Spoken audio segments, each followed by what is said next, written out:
Hi everyone, my name is Elliot. I'm a junior at Community and I am feature editor at the Communicator. My pronouns are he, him, his, and today we're going to be talking about this coming election on Tuesday, November 3rd. So we're just going to go around and introduce ourselves. Evan, if you want to go first. Yeah, hi, my name is Evan Ash. I'm a senior at Community High School. I use the pronouns he, him, his, and I am opinion editor for the Communicator. All right. Hey there. My name is Henry Collins Thompson. I'm a sophomore at Community High School, and I work in the magazine, and my pronouns are he, him, his. All right, hello, I'm Zoe Buhalis. I'm a senior at Community, and I'm a print editor-in-chief for Communicator. My pronouns are she, her, hers. So the first thing that I wanted to talk about really quickly is in Michigan, we are a crucial part of this Senate race. As hopefully everybody knows, Mitch McConnell and the Republican-led Senate has taken a lot of power into their hands. And in this state, we have a really close election between our current senator, Democrat Gary Peters, and the Republican challenger, John James. John James actually also ran against the other Democratic senator from Michigan, Debbie Stabenow, in 2018. And so what we've seen in this race is we've seen a lot of these really vicious campaign ads and a lot of half-truths or lying on the part of the James campaign. And then the Peters campaign has responded to that and also escalated. So have you guys seen these John James ads? What is it like to see those on YouTube or whatever? I think they're sort of goofy, to be honest. I have noticed a shift in the way that he's like presenting himself. He's always sort of presented himself as like a different Republican. But based on his policies, he's still the same. And there's ads attacking John James, saying how he wanted to appeal Obamacare and all these different things. But yet, like you see him on TV and he seems like this nice guy, this like respectable guy who just disagrees with you. But hey, he'll make it better. Don't worry about it. And then you look at like Gary Peters, who has shown during his time in the Senate that he is an important part of Michigan's, I guess, presence in the Senate, because he has actually passed the most bills in the Senate. So it's like, do you choose someone who's shown that they are, working well, or do you choose someone who lies to you with good advertising? Kind of seems like an easy decision there on that one. Yeah, and I think that it's a really interesting election because Mitch McConnell and his allies have put a lot of money into John James's campaign for obvious reasons. I should say John James, former congressman from Ohio. But Gary Peters, he does have that bipartisan track record and that track record of reaching across the aisle and making those compromises. And I think that it's a sign of the, I hate to say it, but I think it's a sign of the polarization that this race is so close and that so many people are paying attention to it. The bigger story is about the presidential election between Joe Biden and President Donald Trump. If you want to just get that started, and then Henry can add on to it. Yeah, so big news actually coming out of Wisconsin. Biden's up 17 points.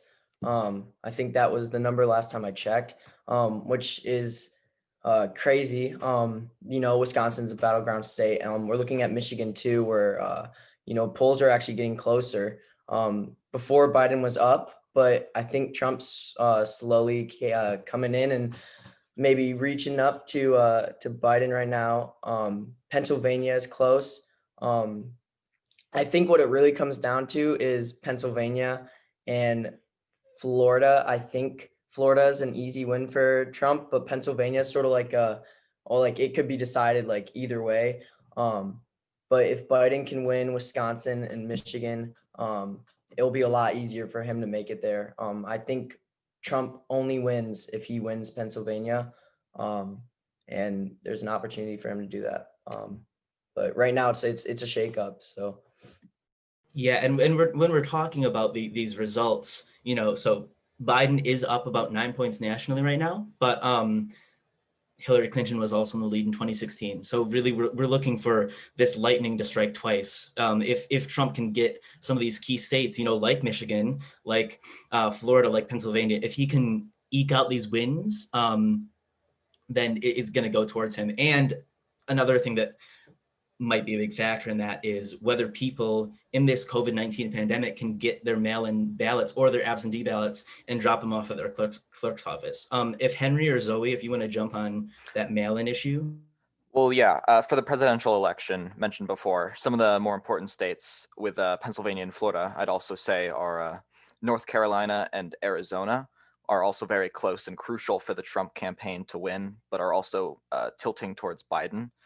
Something that probably should be we should be watching at the moment is the court case going on in Pennsylvania about mail-in ballots right now, whether they should be accepted after election day or not. That could be crucial to the race, and that's a lot of what we're looking at right now. Is both parties sort of worried about different things changing the election in either party's favor. So Republicans are definitely scared of getting more votes in because obviously it's looking like Biden's doing much better right now, just generally in votes, because he's up like 9% average, or 9 points up in the general election.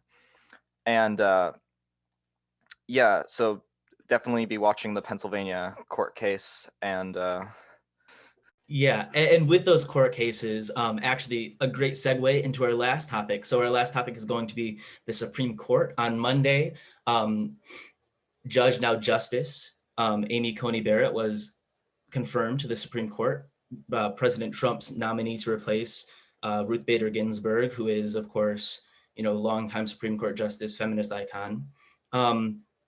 And Justice Barrett didn't vote in the Pennsylvania decision, but may vote in these upcoming decisions once she has more time to be able to be briefed on these cases. So Zoe, can you talk a little bit about what Justice Barrett might mean for this election and also for the future of healthcare and other issues in this country? Yeah, I mean, I think her being appointed to the court is a pretty scary prospect for a lot of people. She has a big history in being quite homophobic and against a lot of birth control options, abortion. There's definitely a big fear that Roe v. Wade will somehow be overturned. And she has a interesting bearing on any cases that are going to come up about this election. And I think that does go back to this mail-in ballot question and this idea that's circulating a lot of what is Trump going to do? Will he claim he wins when he actually doesn't? Or will he ask that we stop counting ballots before we've counted them all? And what that will mean for the election and for who wins. But yeah, Coney Barrett, definitely a very upsetting turn in my opinion. I've had a lot of conversations the past 2 days about stockpiling birth control, which is not something I thought was going to happen in my lifetime, but is, I mean, really important because it is something that could happen. Yeah, so a lot of uncertainty, a lot of wait and see. I think in the next week we'll have a lot of news, and come to Communicator, chscommunicator.com, at our Instagram, follow for our election coverage and for our coverage of other things. I've been Elliot Kluss. Evan. I've been Evan Ash. been Henry Collins Thompson. And I'm Zoe Buhalis.